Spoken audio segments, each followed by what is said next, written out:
Hey, how's it going, guys? Thank you all so much for tuning into another video.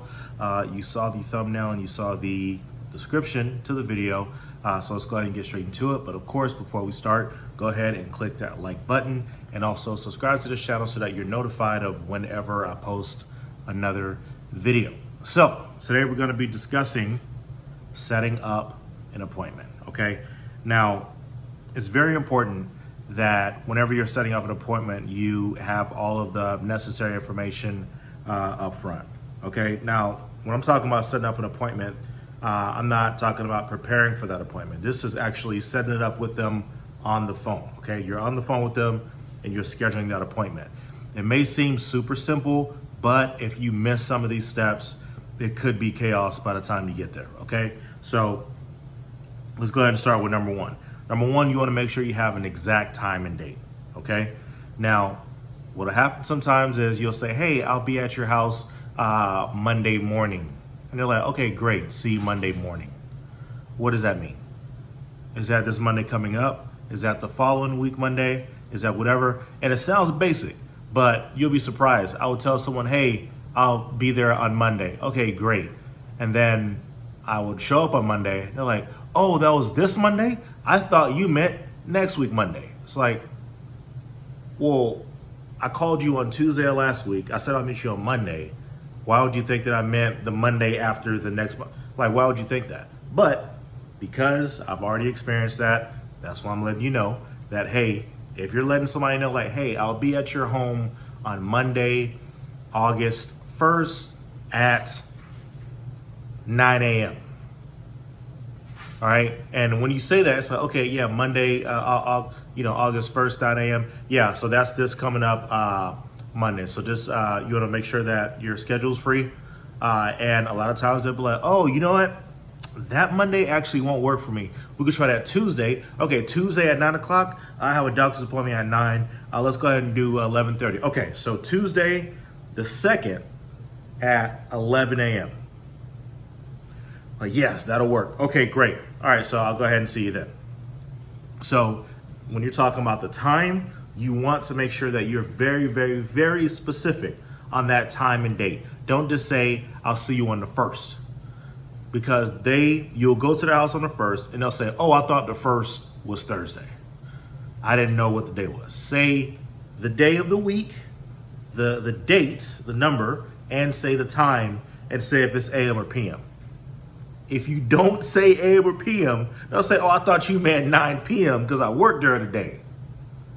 Be very specific, all right? So that's number one. The second thing is reminding them the day before you head out there, okay? Now, I know sometimes people may be thinking, okay, well, if I call them the day before, they're probably gonna change their mind. Trust me, you want to call them because you'll say, for example, same example, hey, I'll be out there on Tuesday at 9 a.m., all right? If you get there on Tuesday at 9 a.m., you did all the time and date and everything. If you haven't spoken to them in a week and a half and you get there at Tuesday, when you get there, a lot of times they won't be there. And you'll call them up like, hey, I'm at your front door. Like, oh man, why didn't you call me? Like, hey, I thought we set an appointment. Why would I have to call you? Remind them, whether it's a text, something. Remind them that you are coming a day or a couple days before so that they know that you're coming.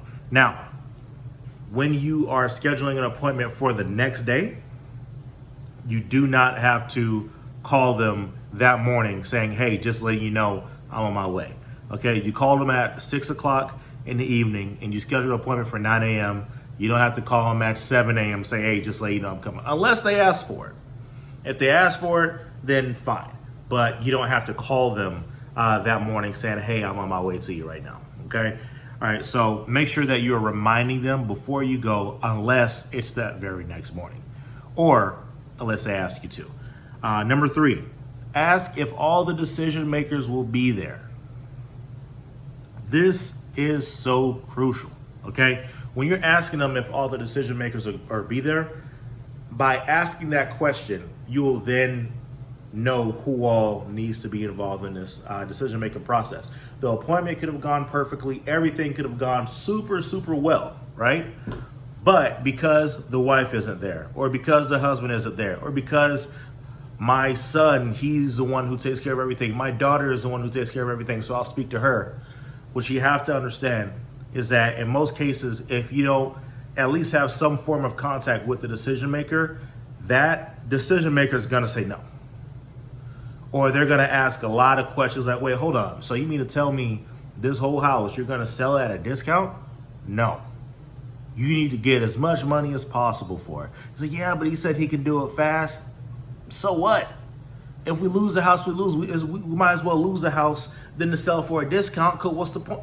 They're going to put all types of nonsense in that person there. Trust me, okay? So what you want to do is you want to make sure that, oh, okay, well, all the decision makers, are they going to be there?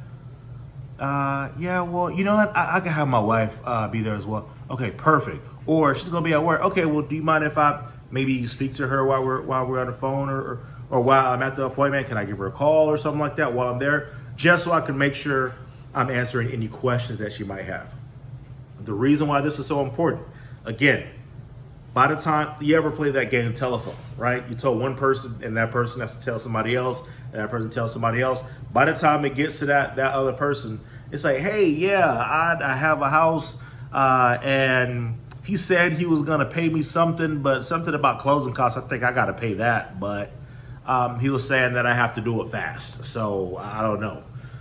What you think? They were like, it sounds like a scam, okay? But if you get on the phone with everybody that's involved, they'll know exactly what it is. They'll know the time frame that you'll be able to close. They'll know what type of offer that you're giving, and you will build a lot more credibility. And they'll feel like they're part of the decision-making process. There's times to where when I first started, I would speak to the wife only, or I'll speak to the husband only, and I'll speak to them, say all the numbers, and then they'll be like, oh, I have to speak to my spouse. I'm like, all right, well, here's a contract, and I'll see you tomorrow. Because the wife wasn't involved, or because the wife was in the other room, or the husband was in the other room, and I did all the business with them, I realized later on that the other person that's supposed to be a part of the decision, they felt disrespected because I just came in their house, and in a way they might have felt like I took advantage of them, right? Because I did not include them in the decision-making process. I didn't ask what they thought about it. All I did was just say hi when they came in, and then I'll focus on the other person. So it is super important to make sure that you're involving all the decision makers whenever you are going there as well. So these are the top things that you want to make sure that you're getting over the phone as you are speaking to these motivated sellers and as you're setting up for that appointment, okay? So again, 3 things: the exact time and date, okay? Number 2, also remind them that you're coming. All right, so if it's not the next day, you want to make sure that you're reminding them of you coming through. And number 3, you want to ask if there's going to be any decision makers or if there are any other decision makers that need to be a part of this meeting that you're going to have with them. So again, thank you all so much for watching this video. If you have any questions about this, go ahead and comment below what your questions are. And if you have any other topics that you'd like for me to discuss, go ahead and put that in the comment section below as well, and I'll go ahead and make a video about it. I tend to make videos about things that I have experienced, all right? So as I experience some of these newer things, then I will go ahead and let you know as well.